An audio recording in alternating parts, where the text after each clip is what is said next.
Hello everyone, welcome to my YouTube channel. Today I'm going to tell you about a question which is very important. And in this question, you people will find the concepts regarding organic chemistry, bond energy, equilibria, rate of reaction, dot and cross diagram, catalyst.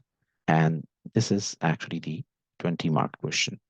Now, this question is from P41, October, November 19. Look at the question. This is regarding the formation of ethanol. So ethanol that is suitable for use as a fuel can be manufactured from the sugars such as glucose by the two-step process. Describe how this can be done. You have to write down the reaction, essential conditions, a name of the process, obtain ethanol that is pure enough to use as a fuel from this reaction mixture. In your syllabus, there are two processes used to prepare ethanol. Number one, hydration. Number two, fermentation. So at the moment, the examiner is talking about the fermentation. So this process is fermentation. So in fermentation, aqueous glucose is our reagent. So aqueous glucose is used. This is the aqueous glucose. So aqueous glucose is used to get ethanol and carbon dioxide. So this is the balanced chemical equation. We will get aqueous ethanol and carbon dioxide is gaseous product. So the conditions which are required to perform fermentation, temperature, temperature must be from 25 to 30 degrees Celsius. Then anaerobic conditions mean anaerobic in the absence of oxygen or in the absence of air, there must be a yeast in the reaction mixture as well. And if you want to get the pure ethanol, because the ethanol is in the form of aqueous solution, so to get pure ethanol,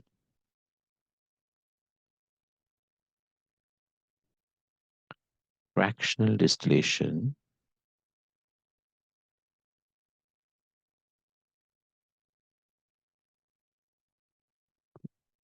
of aqueous ethanol is done.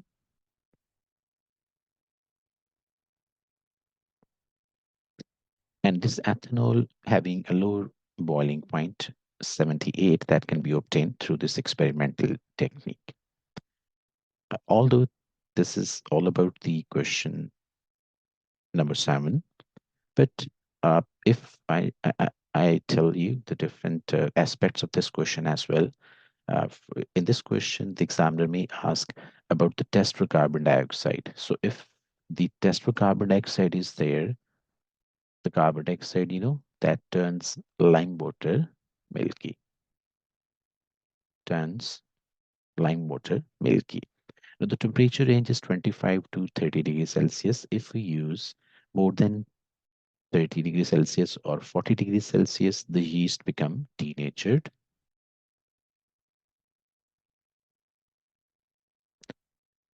These are not the part of this question, but these are some extra information. Anaerobic conditions, why? If aerobic conditions, the ethanol oxidizes to ethanoic acid.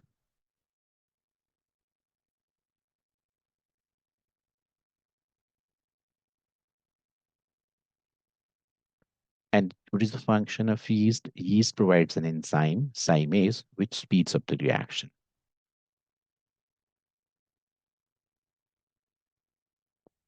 So this is about the fermentation. If we look at the next part, in the next part, this is regarding the bond energy and enthalpy changes. So use the bond energies in the table to calculate the enthalpy change or energy change, delta H. So the delta H can be calculated by applying the formula bond broken minus bond formed. Always keep in your mind that the bonds of the reactants, they must be broken, and the bonds of the products are formed during any chemical reaction. Now identify how many different types of bonds are on the left hand side and on the right hand side.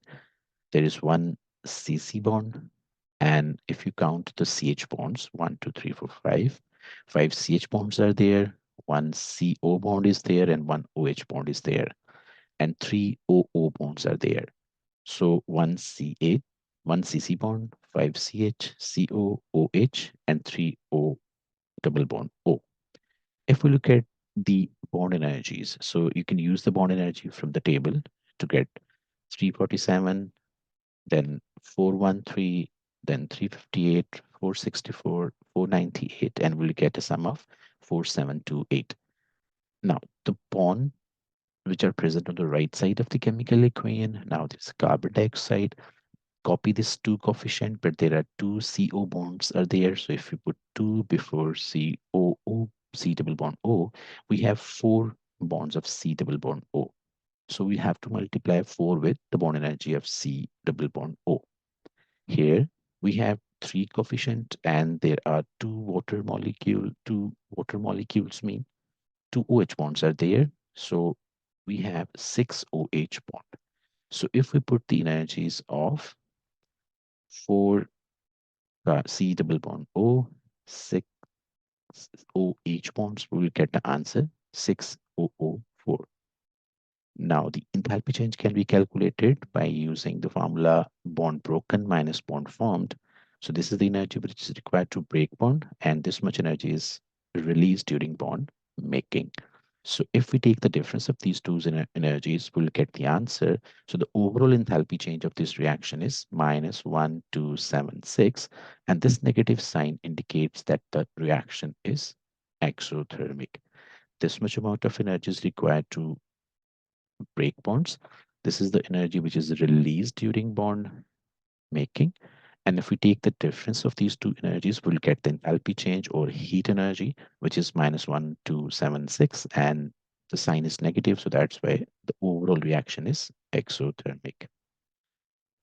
Now, there is another part that ethanol can be oxidized by hydrogen peroxide to form ethanol. This is another compound. A catalyst for this reaction is Fe3 positive. What is meant by the term catalyst? Catalyst is the substance which speeds up the chemical reaction without being used itself.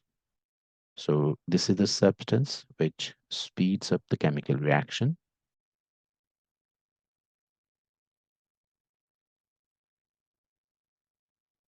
without being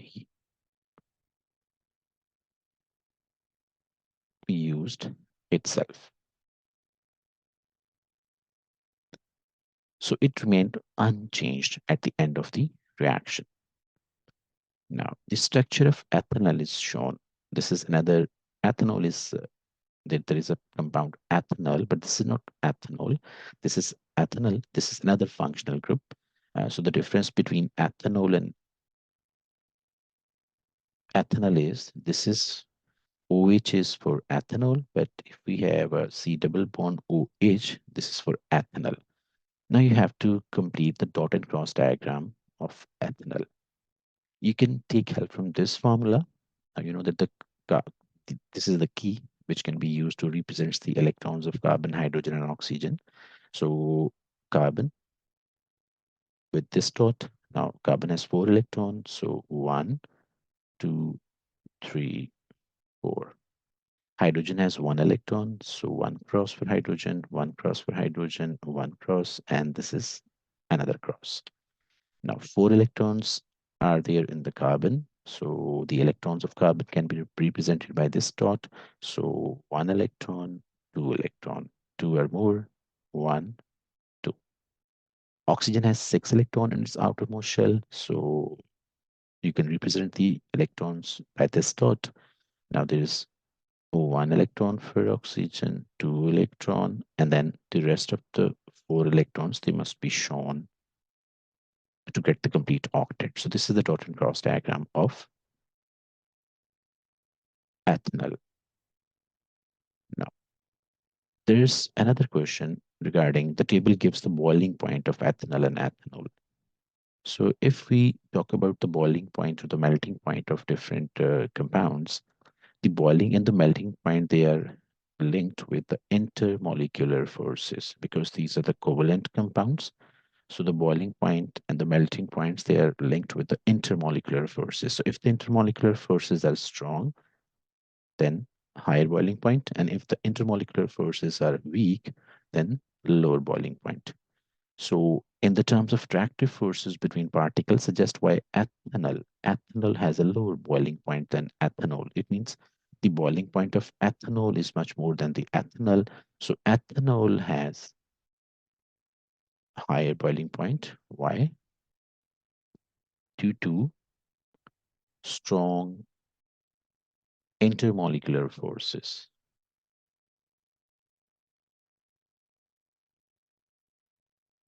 So much heat energy is needed to overcome.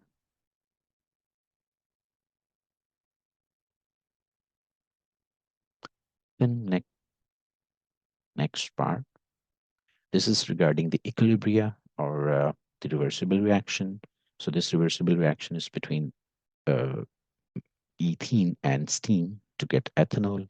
This is another way to get ethanol. So the reaction can reach a position of equilibrium. The forward reaction is exothermic. So this is exothermic. Okay, and the reverse reaction is endothermic. And if the forward reaction is exothermic, then the overall reaction is also exothermic. State and explain the effect of increasing the pressure on the position of equilibrium. If the position of equilibrium must be discussed by taking the pressure, so just see the moles of gases. Moles of gases. By increasing pressure, the reaction proceeds in that direction where there's a decrease in number of moles. So if we increase the pressure, because he's increasing pressure, just look at the moles of the reactants. There are 2 moles of the reactant and 1 mole of the product. So increase in pressure moves the equilibrium to the right.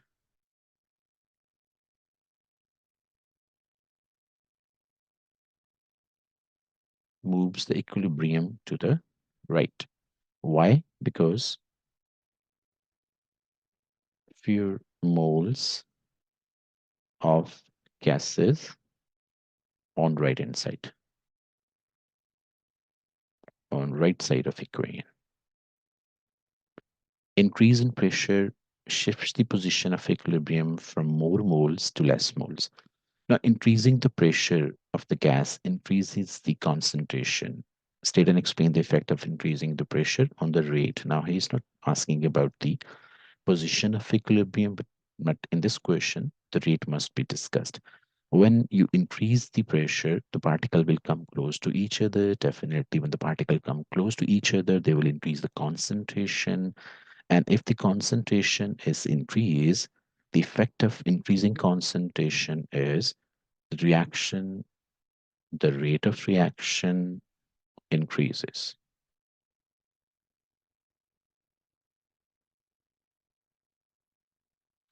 So rate of reaction increases because now particles are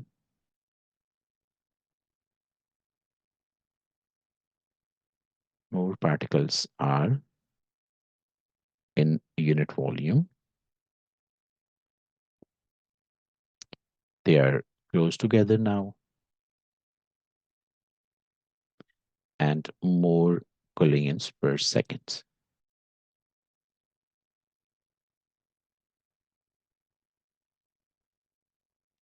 This is the reason. Now, state and explain the effect of increasing the temperature on the position of equilibrium. Again, position of equilibrium. Now, if the position of equilibrium is explained on the basis of temperature, just look at the enthalpy change. If the enthalpy change is negative, the reaction is exothermic, and if the enthalpy change is positive, the reaction is endothermic. So if we increase the temperature, definitely the endothermic reaction must be favored. So this reaction is exothermic. Overall, this is exothermic. It means it is exothermic in the forward direction and endothermic in the reverse direction. So if we increase the temperature, endothermic reaction must be favored. It means the position of equilibrium moves to left. Y moves to left. Either you can write that the forward reaction is exothermic, reaction is exothermic, or you can see that the reverse reaction or the backward reaction is endothermic.